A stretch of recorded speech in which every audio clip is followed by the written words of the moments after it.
Cada quien cuenta la parte de la historia que le interesa, nosotros no. Bienvenidos a Contexto 360, el programa de análisis, debate y reflexión desde todos los puntos de vista, con la conducción de Leonardo Salas. Contexto 360, solo aquí por CRC 89.1 Radio.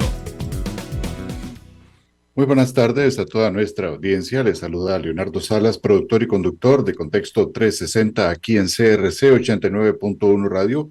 Pues un cordial saludo a todos los que nos acompañan ahí al otro lado de la señal de radio o por Facebook Live y también en diferido por Spotify y en YouTube.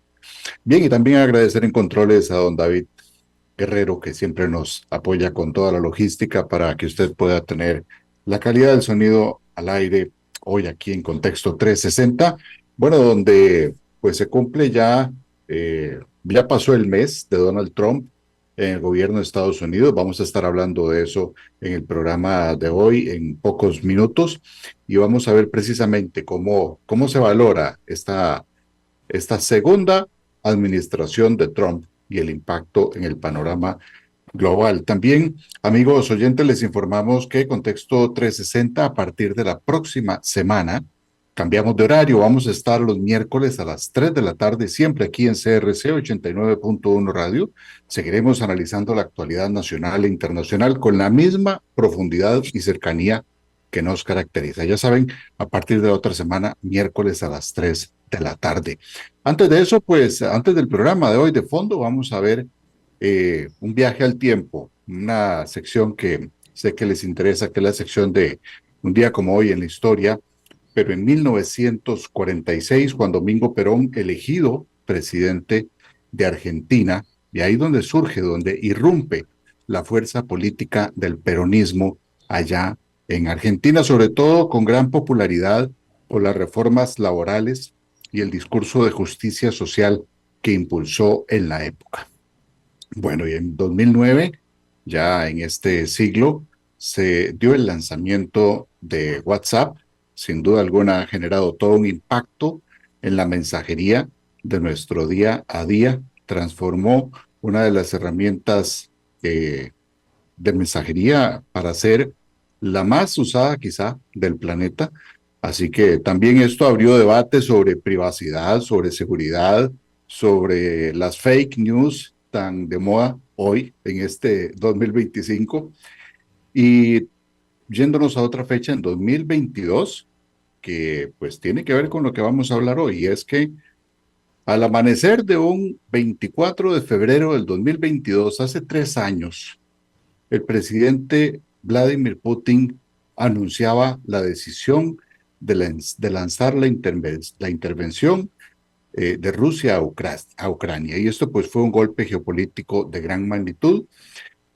Hubo bombardeos en Kiev, en Kharkov, y la economía mundial, recordarán, reaccionó con fuertes caídas en Wall Street y en el notable incremento de precio de las materias primas a nivel mundial.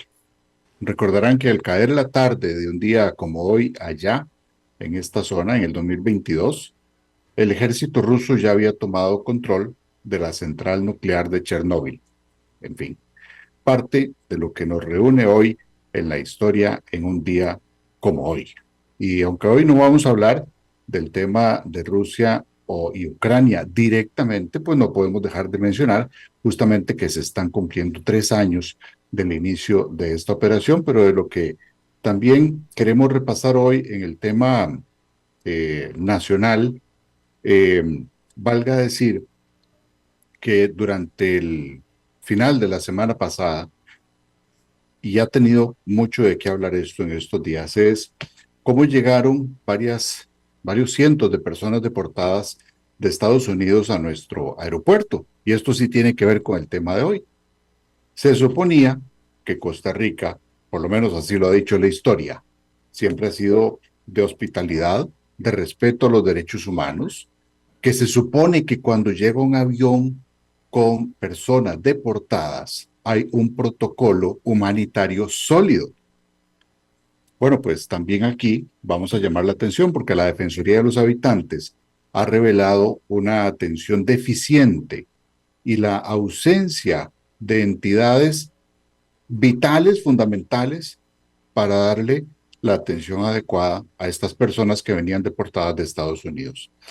Entonces, la Defensoría advirtió que no se tuvo un mínimo de alimentos y de artículos de primera necesidad, que no fue bien planificado esto. Entonces, imagínense cómo personas cansadas de un vuelo que no era un vuelo turístico, ¿verdad? Era un vuelo atropellado para salir deportado. Además, llegando de este vuelo, las personas se vieron obligadas a subirse de inmediato a autobuses por un trayecto de 6 o 7 horas por el lugar donde está ubicado el CATEM, que es donde están estas personas. Y además con muy poca orientación sobre su situación migratoria, ni qué pasos se debe recibir. Imagínense que hay mamás con bebés, niños pequeños, adultos mayores, no sé, gente con enormes necesidades, no solo las humanas propias, sino que también necesidades de información. Y estas carencias las detectó la Defensoría porque estuvieron ahí. No es porque se los contaron, es que estuvieron ahí, hablaron con las personas. Así que pues hacemos un llamado de atención porque si esto se va a seguir dando, porque no sabemos si van a venir más aviones con deportados, pues hay que repensar nuestros procedimientos y ver si estamos bien preparados para un recibimiento, no digo que sea digno, no, que no solo digno, sino humanitario para estas personas que vienen sin documentos, exhaustos, con familias a cuestas, y aquí hay un compromiso moral y legal de nuestra nación, y lo digo por el legado histórico que tiene este país de humanismo. Así que vamos a continuar atentos a la evolución de esta situación, de lo que demanda la Defensoría. Y pues bueno, vamos ahora sí al tema de fondo de hoy. Precisamente damos la más cordial bienvenida a un buen amigo de este programa, don Juan Carlos Pérez, MBA y politólogo, muy estudioso de la realidad norteamericana. Y pues bueno, Juan Carlos, bienvenido aquí a Contexto 360. ¿Qué tal? Buenas tardes, Leonardo. Como siempre, un placer acompañarte en estos programas y en el seguimiento que has venido dándole a lo que está ocurriendo en Estados Unidos desde hace más de un año que estamos hablando de este tema. Efectivamente, yo creo que el paso del tiempo, Juan Carlos, no nos ha dado la razón en el sentido de que había que ponerle ojo a lo que podía pasar con la llegada de Donald Trump. Creo que hemos atinado, y me refiero a vos y a este servidor, porque lo hablamos fuera de cámaras y de señal de radio, de la importancia de poder dar un seguimiento a todo este tema. Y hoy se vuelve muy importante, porque además decíamos, es el tercer aniversario de la invasión de Rusia a Ucrania, y es uno de los temas que ha estado muy fuerte marcado, sobre todo en las últimas horas, pero también como parte de lo que Trump pregonó en campaña también. Así que pues, tal vez algún comentario sobre ese tema, Juan Carlos. Sé que no es el tema directo de fondo, pero sin duda alguna la política internacional de Trump en el tema migratorio, que ya también tocamos, que afecta a nuestro país, y esto de Ucrania, sin duda alguna es un elemento importante a considerar de lo que es la política internacional de Trump. Sí, ese ha sido uno de los puntos, digamos, más polémicos de la administración norteamericana, sobre todo porque está rompiendo prácticamente con 80 años de una política exterior muy respetuosa, o digámoslo hasta cierto punto, que se ajustaba a las reglas internacionales que se habían consensuado con la creación de la Organización de Naciones Unidas y todo el marco de instituciones internacionales relacionadas con el sistema de Naciones Unidas, donde aspectos como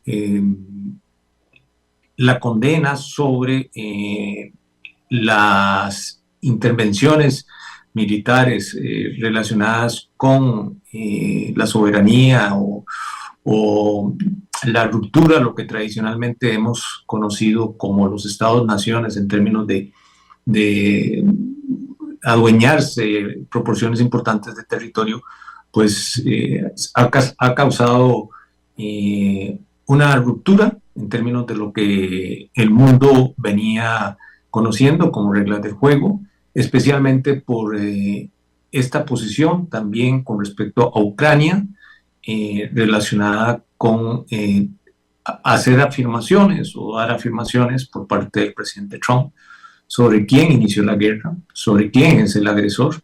De hecho, el día de hoy hay una discusión importante y ciertamente pues íbamos a hablar o vamos a hablar de la administración en estos primer mes, pero hoy en Naciones Unidas hay una discusión muy importante sobre este punto de vista que ha confrontado a los países europeos y a Ucrania con Estados Unidos, primero con respecto a quién fue el que originó la guerra. Sin duda todos sabemos que la guerra la originó las acciones, la invasión de hace 3 años de Rusia a territorio ucraniano, pero también con respecto a la votación que se dio, que la propuesta de Ucrania fue la que inicialmente obtuvo la mayoría de votos, reconociendo que los agresores fueron los rusos, pero por otro lado, una contrapropuesta, y esto es lo más, digamos, irónico de lo que está sucediendo en el mundo, o lo que ejemplifica el cambio radical que tenemos en el mundo, en que hay una contrapropuesta de parte de Rusia y de Estados Unidos para sustituir el término guerra. Entonces, y por otro lado, parece que la semántica se vuelve muy importante, ¿verdad?, para este gobierno de Estados Unidos. Es correcto, pero por otro lado, algunos especialistas en relaciones internacionales pues han afirmado que este acercamiento entre Estados Unidos y Rusia pues obedece a buscar una grieta entre Rusia y China. Sin embargo, hoy vimos también, y el mundo hay que darle seguimiento porque está muy lleno de sucesos de letra menuda, que hubo una conversación muy cordial entre Xi Jinping y Putin, afirmando su amistad permanente, y Xi Jinping argumentando y reiterando que Rusia y China son verdaderos amigos. Así que estamos en una encrucijada en el mundo para descifrar verdaderamente qué es lo que está sucediendo y que pues vamos a tener tiempo para conversar sobre ese tema más adelante. Sin duda alguna, quiero hacer nada más un paréntesis, Juan Carlos, porque dado que lo mencionaste de esta discusión que se está dando en Naciones Unidas, efectivamente hubo una resolución para condenar y reconocer como agresión lo que Rusia hizo contra Ucrania hace 3 años. Y de hecho, esa propuesta,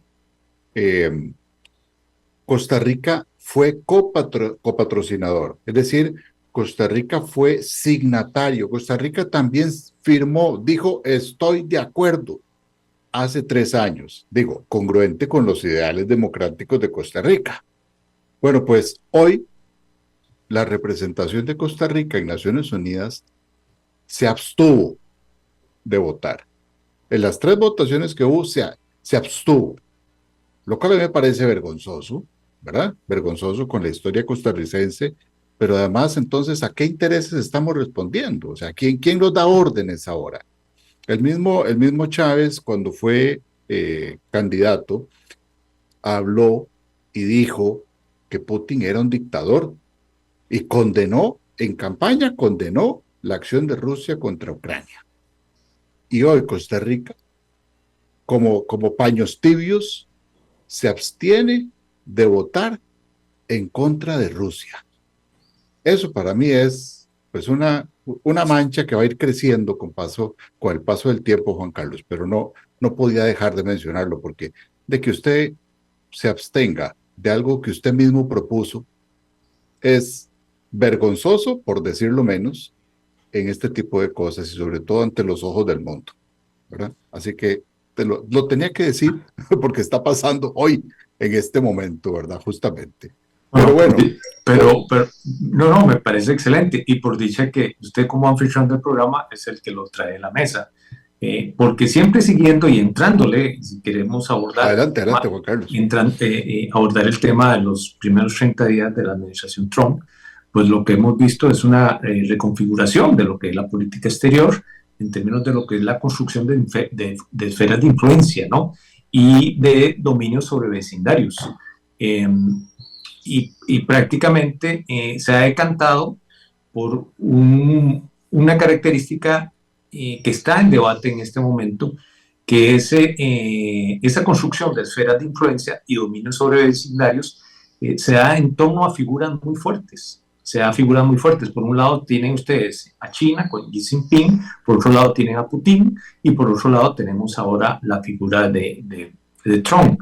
Ahora, de pesos pesados, ¿verdad? Es correcto. Esta reconfiguración que está muy de la mano sobre estas figuras fuertes, como lo mencionábamos al inicio del programa, se aleja de la arquitectura tradicional con la que hemos venido tomando decisiones a nivel global, que son las relacionadas con las reglas del juego de la convivencia de las diferentes naciones y el respeto de principios básicos, ¿no? Lo reiteramos, un principio básico que se había construido y que era parte del consenso que sostenía el mundo desde el fin de la Guerra Mundial, era la no invasión de territorios, el respeto de territorios a otros países, ¿no?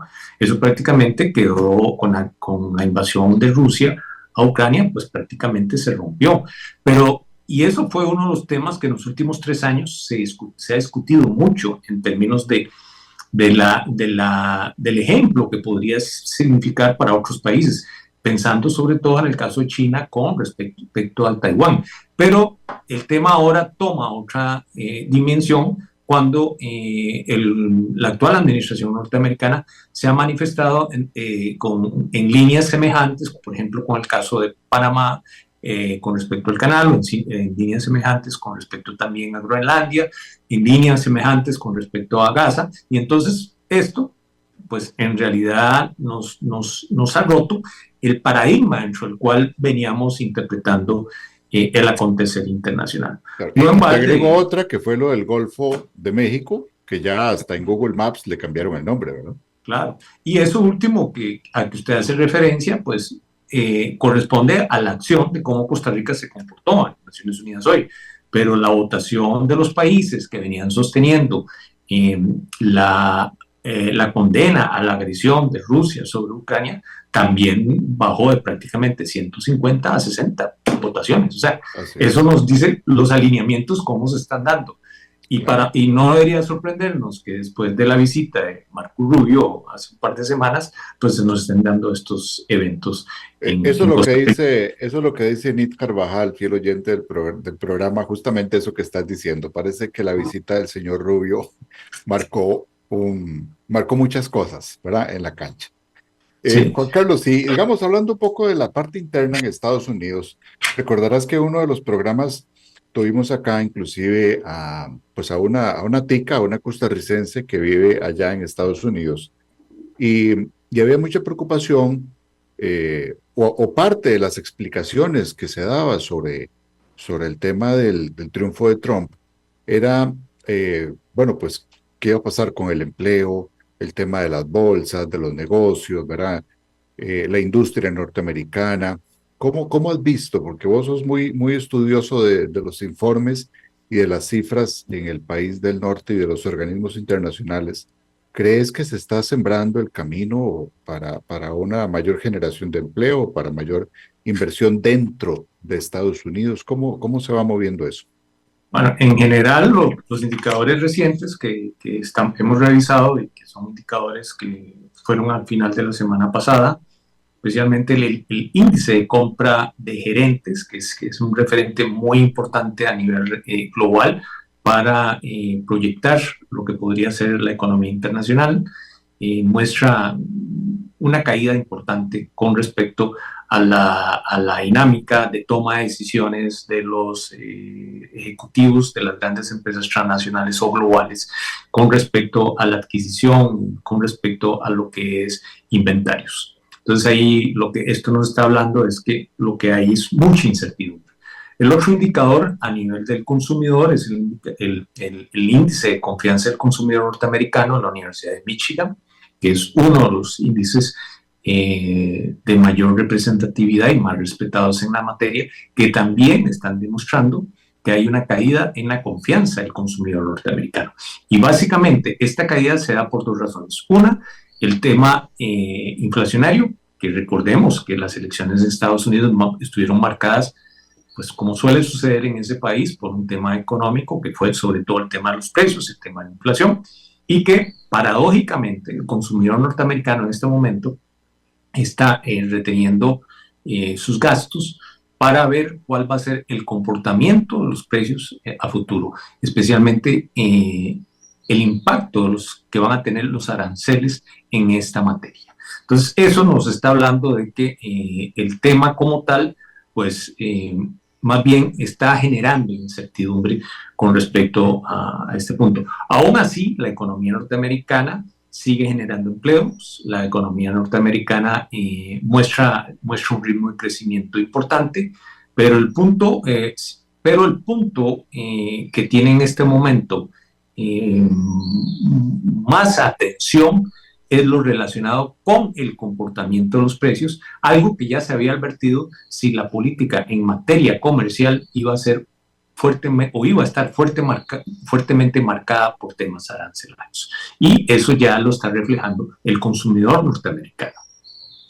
Claro, bueno, y ahí, hablando de los temas arancelarios, también hemos visto que pues este año ya llegó la guillotina del vencimiento de lo que era el TLC con Estados Unidos para Costa Rica, así que pues es parte, ¿no?, de esa dinámica comercial.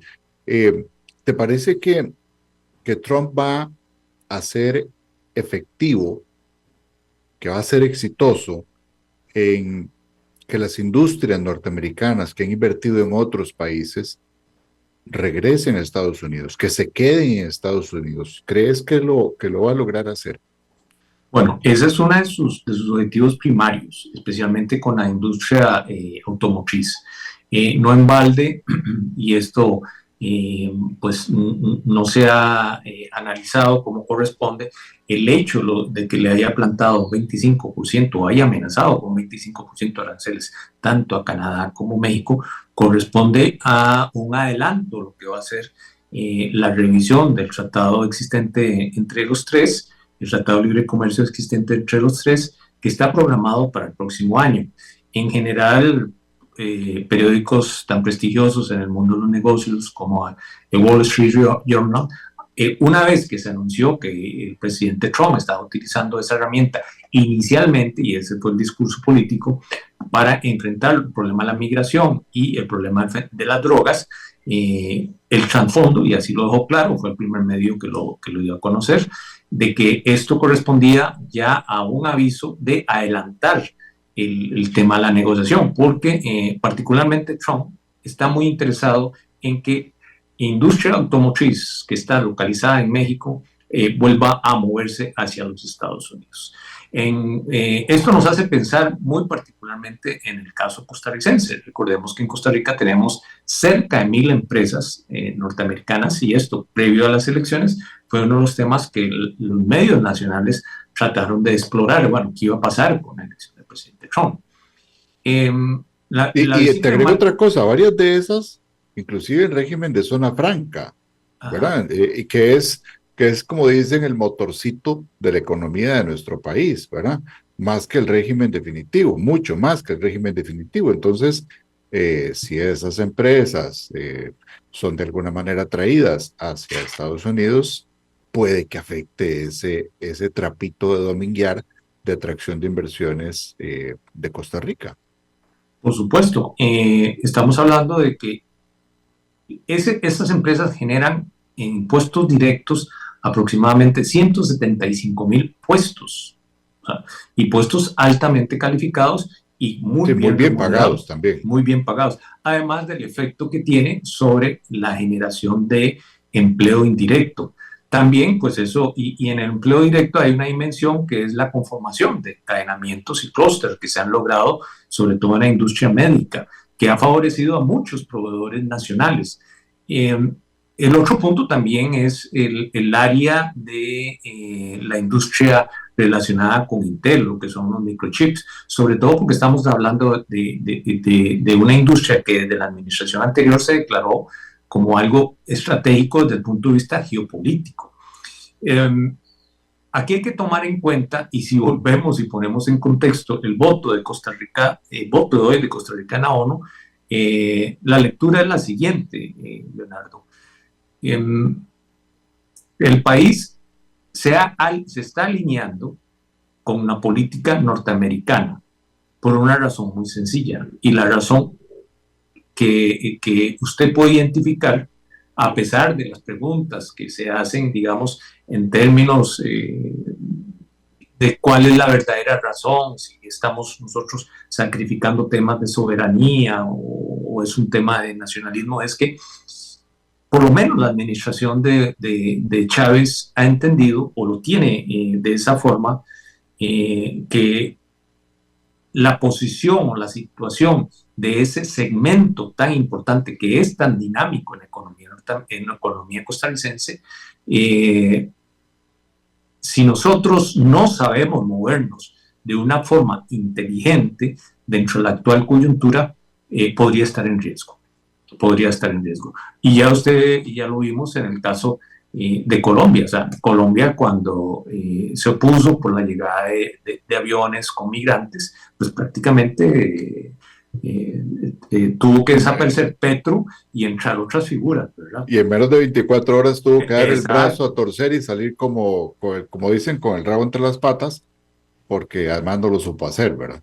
Exacto. O sea, en términos generales, esto se llama realismo político. Y eso es lo que está imperando en el mundo actualmente. Y para no irnos tan lejos, se ha discutido mucho, la semana pasada se discutió mucho sobre el tema de que Trump tuvo una confrontación con Zelensky, todos la vimos, o sea, que Trump llamó a Zelensky un dictador que no estaba legitimado por elecciones y que pues en realidad debía tomar decisiones pronto porque ya podría cambiarle el panorama totalmente, en una forma de amenazas. Y por otro lado, pues Zelensky respondió, a pesar de que había sido bastante prudente, de que el presidente Trump estaba en una burbuja de desinformación.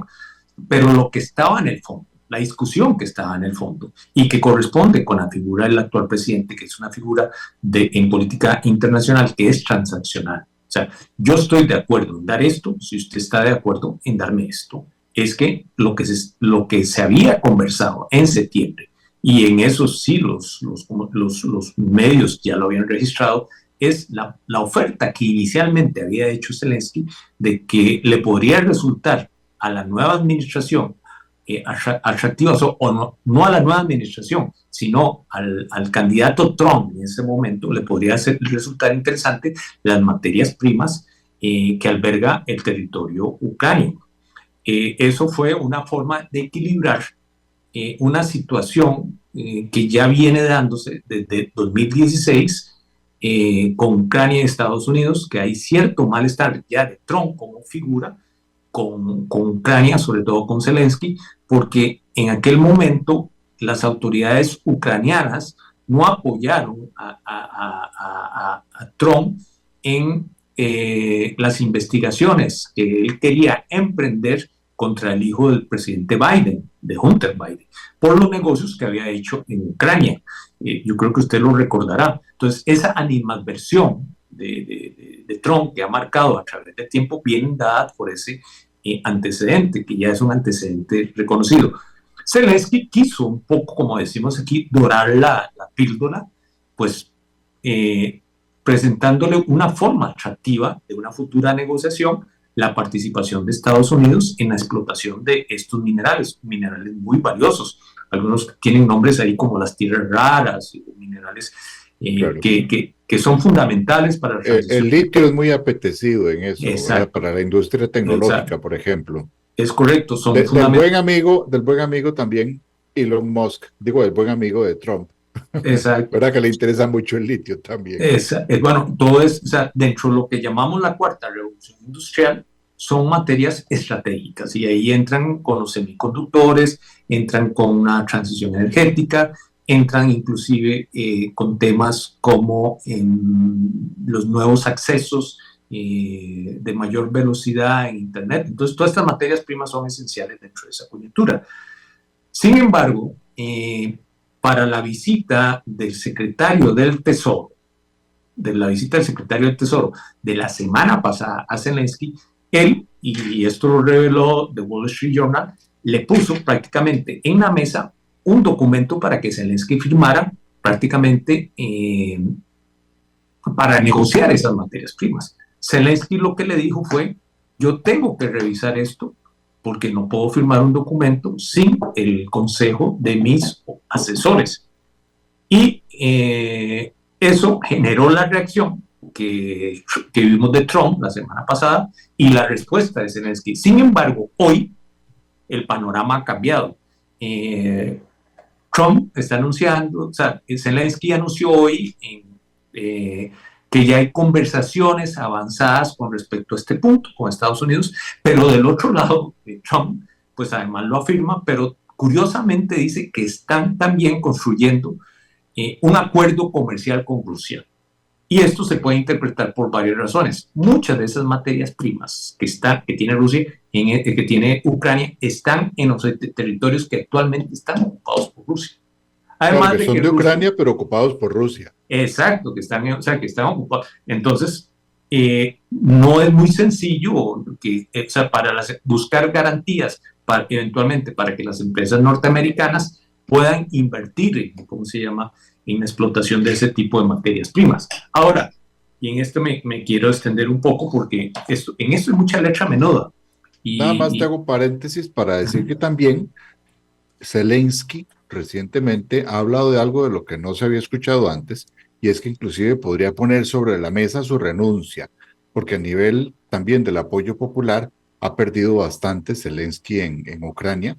Entonces, pues él ha dicho ya que no, pues no le interesa perpetuarse en el poder, ya inclusive puso como una carta su renuncia, si eso es factible, para un acuerdo de paz, pero de fondo está todo lo que estás diciendo también, ¿verdad? Entonces cierro el paréntesis ahí nada más y recordarle a nuestra audiencia que estamos aquí en CRC 89.1 Radio, en Contexto 360, analizando lo que ha sido el primer mes de Trump en el poder. Adelante, Juan Carlos. Sí, en un artículo que publicó Scott Bessent, que es el secretario del Tesoro de Estados Unidos, a raíz de todo esta confrontación entre Zelensky y Trump, él dice que lo que se le está proponiendo a Zelensky es una asociación económica en la cual va a participar, o sea, va a haber participación tanto del gobierno ruso como de las autoridades norteamericanas con respecto a la explotación de lo que llaman tierras raras, que tienen una serie de minerales que son de carácter estratégico, y lo que llaman también minerales críticos. ¿Cuál sería la propuesta? La propuesta es construir una especie de fondo que va a recibir los ingresos del gobierno ucraniano por concepto de recursos naturales, por concepto de infraestructura y otros activos que se van a destinar. Este fondo se va a destinar para la reconstrucción y el desarrollo de Ucrania. Esa es la versión oficial que tenemos ya en blanco y negro por parte del gobierno norteamericano, pero con una particularidad, que esto va a ser, Estados Unidos tendría derechos económicos sobre esos fondos y sobre las futuras inversiones que se hagan con esos fondos. Entonces, esto reafirma lo que estamos inicialmente conversando, de que el estilo del presidente Trump es un estilo transaccional. O sea, bueno, de hecho, verbalmente, o sea, textualmente le ofreció, o más bien le cobró a Zelensky y a Ucrania que los 350,000 millones que les había dado Estados Unidos en estos 3 años de guerra, pues que tenía que recuperarlos de alguna manera, ¿verdad? A cambio de alguna cosa. Textualmente lo ha dicho, ¿verdad? Sí, lo cual no es cierto. O sea, Europa ha aportado 138 millones y Estados Unidos ha aportado 119 millones. Este es el dato del Instituto Kiel, o sea, Kiel para Economía Mundial. Esos 350 millones que sostiene Trump, pues es parte del estilo de él, ¿ok? Y donde sí Estados Unidos supera el apoyo es en la parte militar, ya que en el total de los fondos, Europa ha aportado más para el tema de sostenimiento de la operación del gobierno ucraniano. Claro. Juan Carlos, sí, en este repaso de lo que ha sido el gobierno de Trump, bueno, también eso que mencionabas de esta especie de construcción de zonas especiales por parte de Estados Unidos, me suena un poco también a lo que le ofreció a, a Gaza, ¿verdad? De reconstruir la ciudad y, ¿verdad? Un poco para ponerla, adornarla, ¿verdad? Occidentalizarla, digámoslo así de alguna manera. Claro. Es parte de su juego transaccional, ¿no? Uh-huh. Pero hablando también un poco de esto y dado lo que aconteció en, en Alemania ayer, que fue el triunfo, digamos, de la centro derecha, aunque la ultraderecha sacó pues como el doble de lo que había sacado en las elecciones anteriores. Y cuando hablo de la ultraderecha, hablo de la realmente ultraderecha, ¿verdad? Con posiciones muy radicales. Entonces, eh, pareciera como que algunos astros se están alineando en ese péndulo del que vivimos en la humanidad a lo largo de los tiempos, ¿verdad? De este tipo de visiones de mundo, eh, inclinadas más hacia un polo del espectro ideológico, ¿verdad? Esto también pues pone un poco a la administración Trump a jugar en Europa, ¿verdad? A jugar en mundos estratégicos y jugando también a esa alineación total, ¿verdad? O sea, o está contra mí, o está conmigo, o está contra mí, ¿verdad? Es parte, digamos, de ese juego todo nada que tiene Trump. Sí, en el caso europeo, pues esto ya lo habíamos estado observando desde ya hace, en el último cuatrienio. Recuerde que con las elecciones en la Unión Europea, los partidos conservadores obtuvieron una representación muy importante. En el caso específicamente de Francia, una vez que sea la elección a nivel de la Unión Europea, de lo que es, digamos así, lo que va a ser su Congreso, Macron queda muy impresionado con esto y entonces llama a unas elecciones anticipadas para la recomposición del Congreso, pero en Francia, porque eso lo que le estaba demostrando es que la derecha francesa estaba avanzando en forma de pasos agigantados. Entonces la reacción que tuvieron que tomar los partidos tradicionales fue de escoger el candidato que tenía más posibilidades de vencer a los candidatos de ultraderecha y los demás se retiraban. Y esa fue la respuesta por la que optaron. O sea, que ya en Francia el fenómeno se había presentado y la alternativa para crearles, digámoslo así, un cerco para rodearlo fue ese, que buscar cuáles de los candidatos de los partidos que estaban disputando a las mismas configuraciones territoriales podía ganarles. Entonces llevó a la renuncia de otros representantes, lo cual le resultó de muy buena estrategia. En el caso de Alemania, Alternativa para Alemania, que es el partido ultraconservador, es una agrupación bastante curiosa, porque su candidata es una candidata perteneciente al movimiento LGTB. O sea, ella tiene su pareja. O sea, a pesar de que este movimiento de Alternativa para Alemania es ultraconservador, inclusive, o sea, y se lo puede usted imaginar con respecto a estas tesis de género, internamente tiene una conformación de diferentes agrupaciones y su actual líder ha logrado alinearlos en ese sentido. Por otro lado, sin embargo, en la elección lo que se preveía era que ellos iban a alcanzar una gran representación en el Congreso y en efecto redoblaron los números de la última elección, que fue un 10% a un 20%, quedaron de segundo lugar después del grupo demócrata cristiano, y los social cristianos, que son los del actual gobierno, prácticamente pasaron a tercer lugar, con una caída muy marcada con respecto a la última elección. Lo que se anticipa es que va a haber una coalición entre los demócratas cristianos y los social cristianos, dejando por fuera a la ultraderecha. Pero, sin duda, la ultraderecha, con una posición de un 20% en el Congreso alemán, va a ser una fuerza muy importante. En el otro punto también tenemos a Italia, ¿ok? Italia también está, como su actual primer ministra, es se considera o se identifica como de los movimientos conservadores o más cercanos. Fue de las pocas líderes políticas internacionales que invitó Trump a su traspaso de poderes, ¿verdad? Es correcto. Y también en Austria hemos tenido el mismo fenómeno, ¿verdad? Y claro, adicionalmente en Países Bajos, lo que antes conocíamos como Holanda. Se ha dado un renacer, un fortalecimiento de los movimientos de ultraderecha.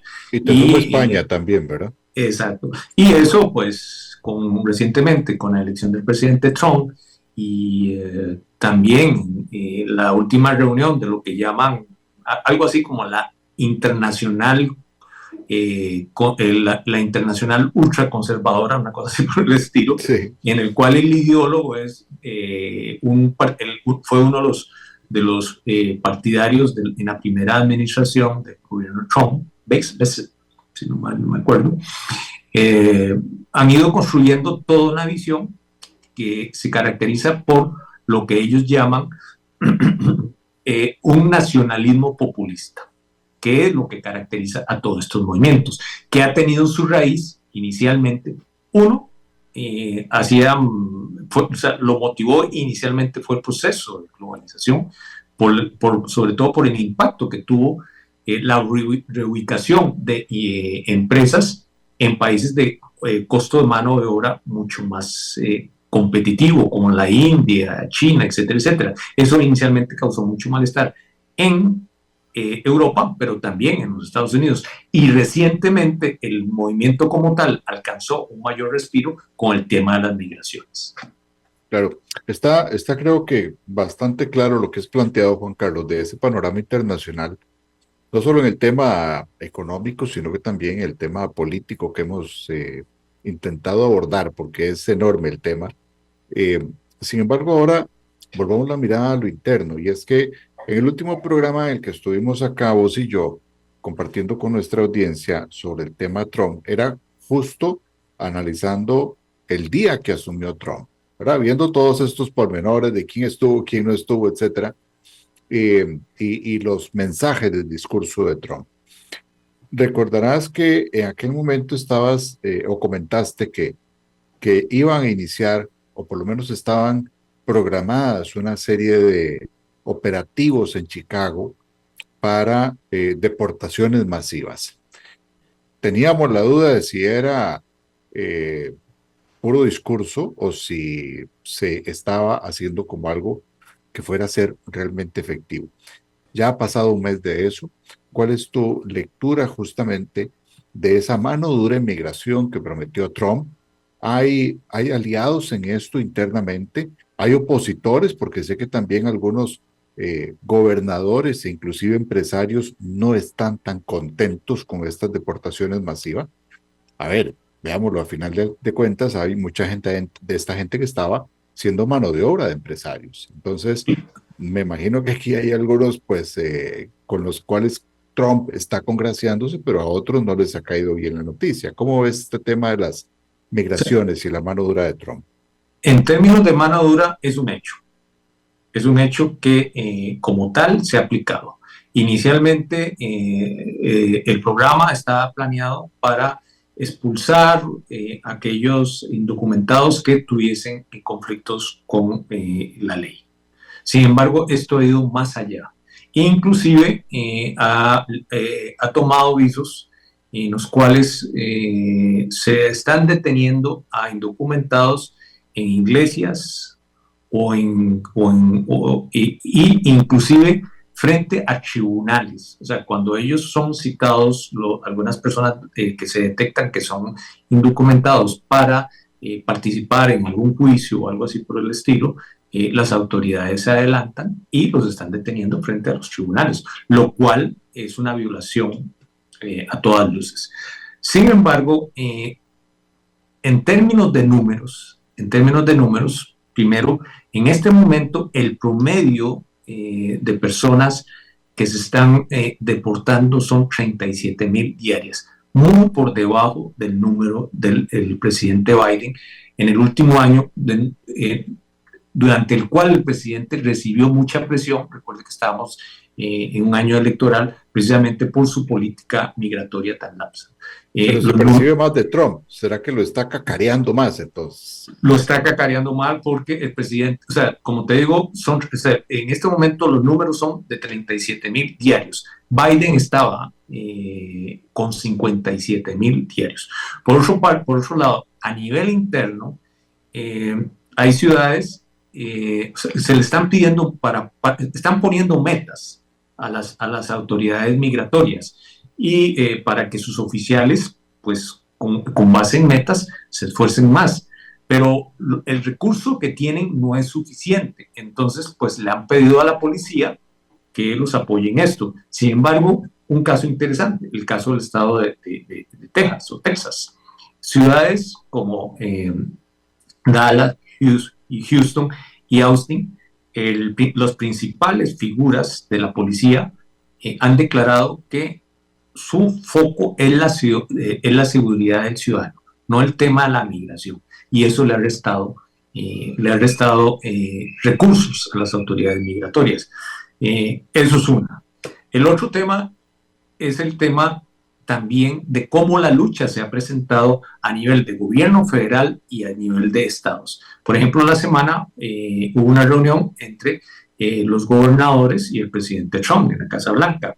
El presidente estaba exhortando a los gobernadores a que lo apoyaran en esta política. Sin embargo, cuando hubo un momento que fue ejemplo de lo que estaba sucediendo ahí, el presidente preguntó por la gobernadora de Maine, estado de Maine.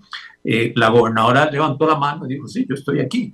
Y le dijo, mire, si usted no me apoya con esto, le voy a restar, que ha sido la amenaza constante que ha utilizado contra los estados, le voy a restar fondos federales. Y la gobernadora le dijo, bueno, nos vemos en los tribunales. O sea, con esto lo que te quiero... Esa fue la respuesta. Con esto lo que te quiero decir... Valiente la señora. Sí, valiente la señora. En este momento, el principal obstáculo, no solo en temas de migración, sino en temas de muchas de las órdenes ejecutivas que ha firmado el presidente Trump, el principal muro de contención han sido los tribunales. Y básicamente la razón es porque un 60% de los jueces que están ahí nombrados fueron nombrados por los demócratas. Por eso, al final de la administración Biden, el gobierno demócrata corrió para dejar el máximo posible de jueces nombrados, anticipando que esa iba a ser el muro de contención frente a muchas de las órdenes ejecutivas. Y finalmente, tal vez uno de los actos en esta materia que más fueron polémicos fue la orden ejecutiva para anular el hecho de que las personas o los niños que nazcan en Estados Unidos tengan la nacionalidad norteamericana, lo cual está garantizado por la 14ª enmienda, que respondió a un contexto histórico que fue con todo el tema de la guerra de secesión, de la esclavitud, etcétera, etcétera, donde los hijos de los negros no se reconocían como ciudadanos norteamericanos. La 4ª enmienda vino a resolver eso y establecer toda persona que nazca en Estados Unidos es ciudadano norteamericano. Eso prácticamente, esa orden ejecutiva en este momento está frenada, se la frenó un tribunal judicial. O sea, que ahí también tenemos el aparato institucional funcionando en Estados Unidos. Lo que no sé es, y en el último tema, tal vez un comentario breve, Juan Carlos, es, recordarás que a Elon Musk le dieron la facultad de, digámoslo así, de recortar, de achicar el tamaño del Estado. ¿Cómo es tu lectura sobre este tema? Bueno, ahí también hay muchas sorpresas. Ciertamente ha contado con todo el apoyo del presidente. Sin embargo, tampoco los números son tan favorables como ellos los están cacareando. En 2022, la rotación en el gobierno norteamericano fue más o menos de un 7,20%. 50% de ese número correspondió a gente que se jubiló y 50% a gente que decidió retirarse del gobierno. En este momento ellos propusieron, digamos así, un atractivo, lo que llamamos aquí una especie de paquete de movilidad laboral, como conocido, en que se le reconocía un número determinado de salarios mensuales para que la gente renunciara al gobierno norteamericano. Más o menos se acogieron 75,000 personas. Eso sumó apenas un 3%. Donde los números podrían mejorar fue de que se generó una orden ejecutiva para que aquellos puestos que estaban en prueba, que más o menos son 200,000, pues no se les diera trámite. Sin embargo, pues el día de hoy, en departamentos tan importantes, tuvieron que, como el Departamento de Agricultura y Salud, tuvieron que restablecerse gente que había sido ya, ¿cómo se llama? Y habían sido,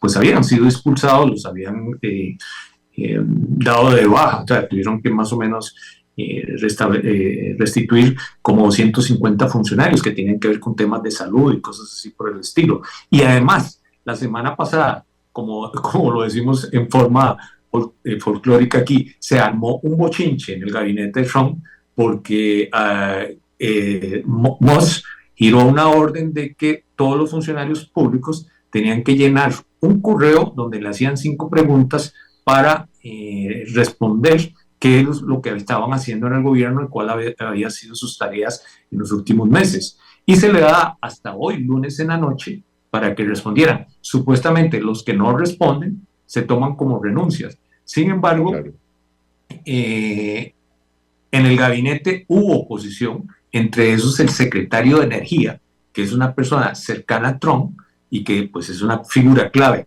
en todo el tema de la explotación de los pozos petroleros, etcétera, y algunos otros también figuras importantes les reescribieron a sus funcionarios que eso nada más era pues un trámite, y el departamento personal de la Casa Blanca les escribió que en efecto eso era un tema de trámite y que no llenar el cuestionario no significaba la renuncia de ellos. ¿Por qué? Porque en este momento también el gobierno norteamericano, las organizaciones del gobierno norteamericano tienen una debilidad. Con respecto al sector privado, su edad promedio es muy alta.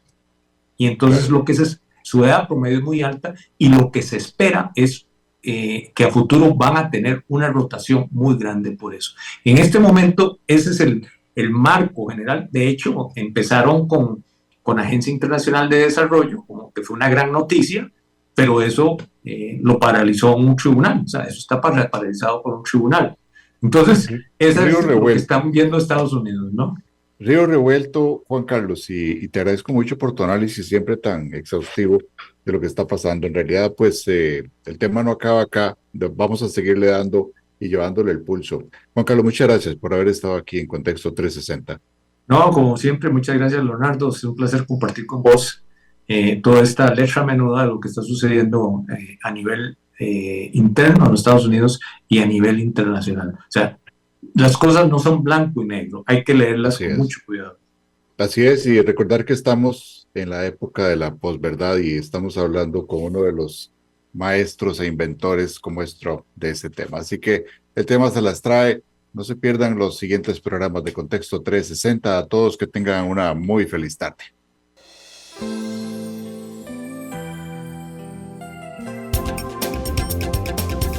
Gracias por acompañarnos en Contexto 360, porque las noticias tienen muchos actores, muchos puntos de vista y muchas formas de analizarlo. Te esperamos de lunes a viernes de 4 a 5 de la tarde en una nueva edición por CRC 89.1 Radio.